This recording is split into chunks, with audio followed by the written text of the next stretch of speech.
itu atau hari ini kita masih dalam bulannya adalah bulan Syahrul Hurum. Kemarin sudah saya jelaskan, bulan Syahrul Hurum adalah bulan kemuliaan, dimuliakan oleh Allah, semua amal kebaikan dilipat gandakan pahalanya oleh Allah Subhanahu wa taala. Demikian juga kesalahan dan dosa.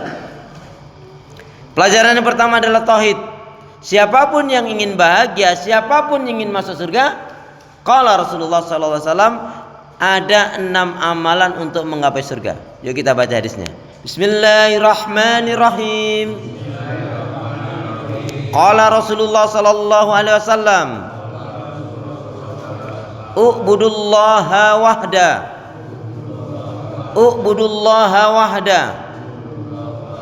Wa la tusyriku billahi syai'an. Watruku awatarku ma yaqulu aba'ukum wa ya'muruna bis-shalah was-sidqu wal afaf wasillah. Al-Bukhari. Ya, jadi siapapun yang menginginkan surganya Allah Subhanahu wa taala, dari hadis yang diriwayatkan oleh Imam Bukhari ini ada 6 hal, ada 6 amalan yang harus kita miliki. Apa itu? Yang pertama, wajib beribadah kepada Allah, mengisahkan, mentauhidkannya dan tidak syirik. Paling gampang biar kita tidak jatuh dalam kesyirikan, kemusyrikan, harus yakin seyakinnya assalam, yang kasih keselamatan adalah Allah. Amin gitu dong. Emang nggak mau selamat apa? Yang kedua, yakin seyakinnya Ar-Razzaq, yang kasih rezeki adalah Allah. Amin. Yakin yang As-Syafi', yang kasih kesembuhan adalah Allah. Amin. Ketika seseorang meyakini yang kasih keselamatan adalah Allah, yang kasih rezeki Allah, yang kasih keselamatan Allah, yang kasih kesehatan Allah, As-Syafi', yang mau mulia Allah, yang kasih pahala Allah, yang mendatangkan manfaat madarat adalah Allah, yang masbuna adalah Allah, yang punya surga adalah Allah, maka tidak ada pilihan lain kecuali kita beribadah hanya kepada Allah.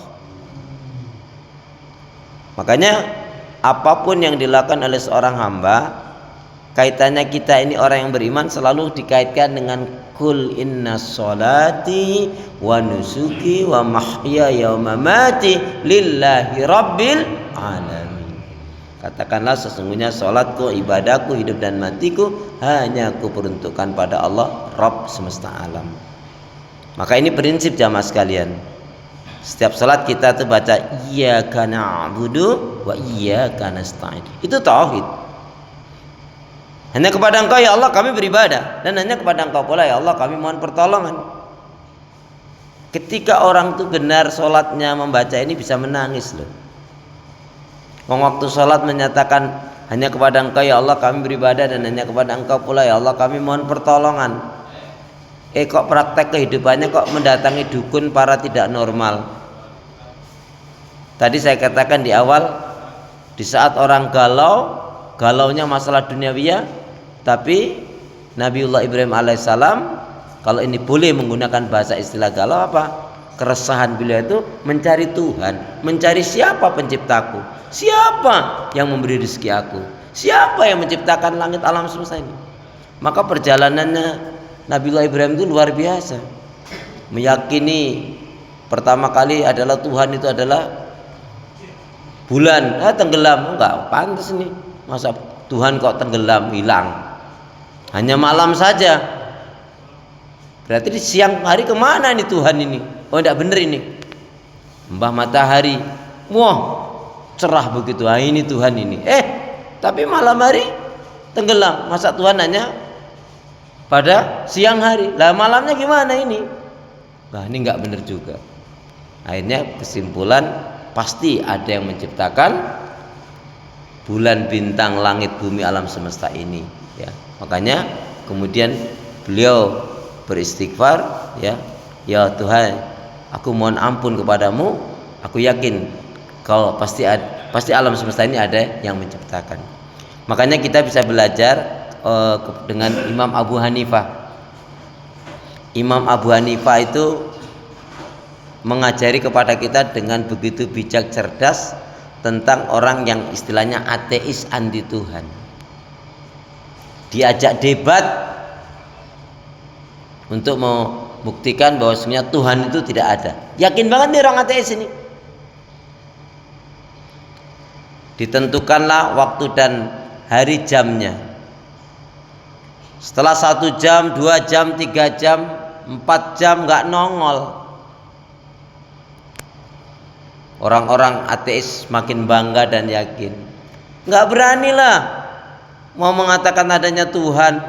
Nggak mungkin lah. Buktinya sudah 3 jam atau 4 jam nggak datang. Dah kalau gitu kita tutup. Nggak taunya beliau. Setelah beliau dari kejauhan tuh sudah melihat itu.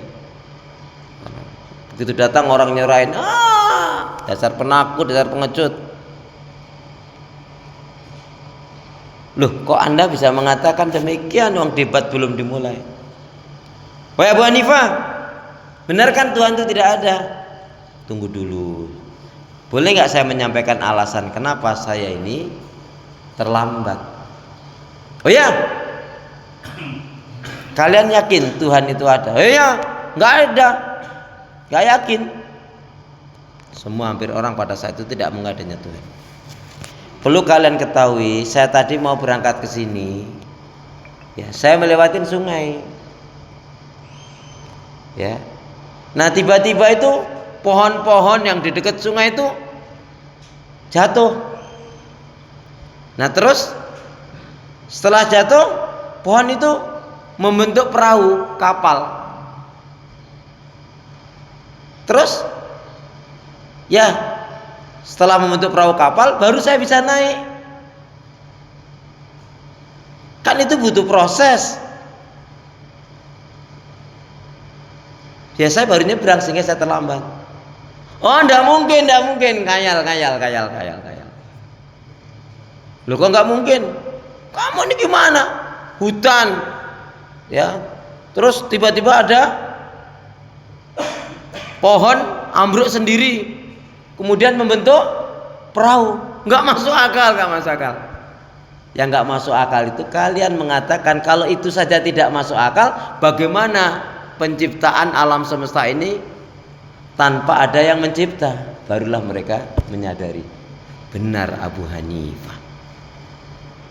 Lah masa tiba-tiba pohon tumbang, setelah itu membentuk perahu, kemudian bisa mengantarkan tanpa ya dijalankan gitu loh.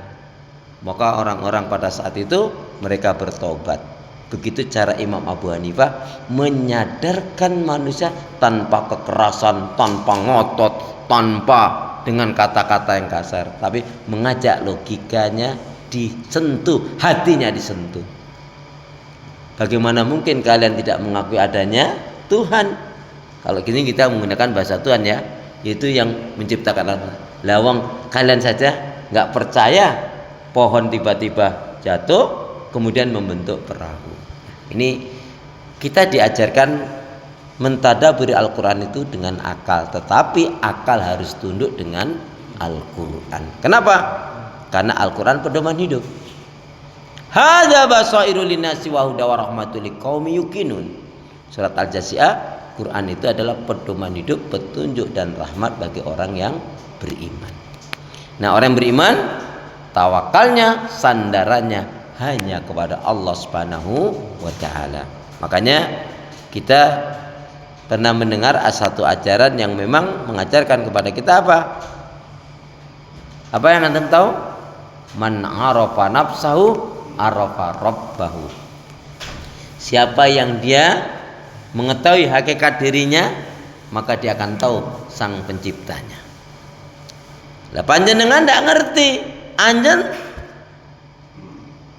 ya enggak ngerti. Antum kagak ngerti, ente kagak ngerti. Gimana tentang saya yang ngerti? Itu kita mentadaburi. Oh ternyata yang menciptakan saya adalah Allah. Buktinya apa?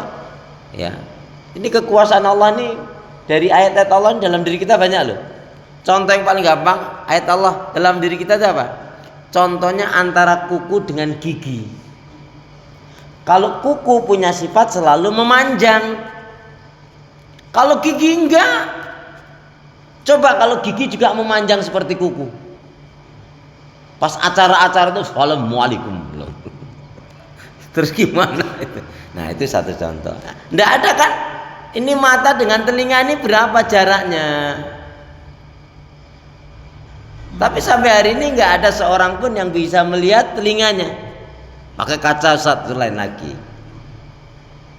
Hidung, lubang hidung ini di bawah. Kenapa kok modelnya di bawah nggak ke atas? Nah, karena kehujanan piye. Nah, coba mata, telinga ini contohnya kiri kanan. Nah kalau semua di kanan pakai kacamatanya ya gimana? Dan seterusnya dan seterusnya. Jadi akal yang Allah berikan kepada kita harus tunduk dengan wahyu Allah Subhanahu wa taala.